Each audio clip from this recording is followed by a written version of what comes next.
Monte Patrolman Billy John Bodoy, samantala dumako naman tayo sa Police Regional Office 4A. Dalawang miyembro ng Communist Terrorist Group voluntaryong sumuko sa PNP at AFP. Patrolman Junjun Makaindig, ibalita mo. Sumuko ang dalawang Communist Terrorist Group sa effort ng PNP nito lamang Martes, Agosto 2, taong kasalukuyan.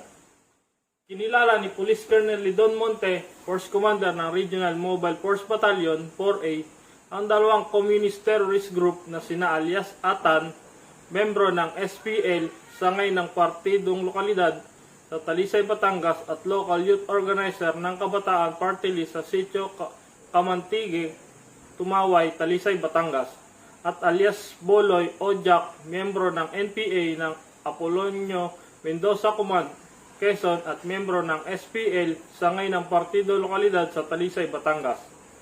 Ayon pa kay Police Colonel Monte, voluntaryong sumuko ang dalawang CTG, dala ang baril, magazine at mga bala sa RMFB-4A headquarters sa Camp Sakay, Barangay Lalakay, Los Baños, Laguna.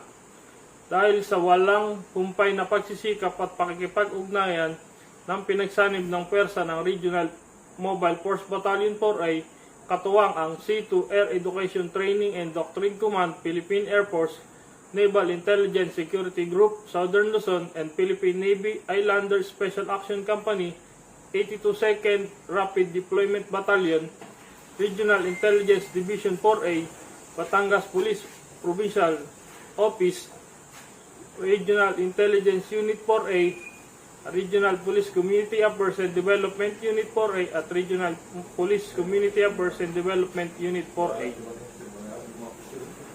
Dagdag pa ni Police Colonel Monte, ang mga sumuko ay binigyan ng paunang tulong sa pamamagitan ng cash incentives at dry goods. Ang ahensya ng gobyerno ay patuloy na magtutulungan upang matiyak at maging mapayapa, maayos ang komunidad. Opo, ang inyong PNP News Correspondent mula po dito sa RP Gaduporay, Patrolman Junjun Makaindig. Maraming salamat sa iyo, Patrolman Makaindig. Samantala, dumako na tayo sa mga balita mula sa Mimaropa.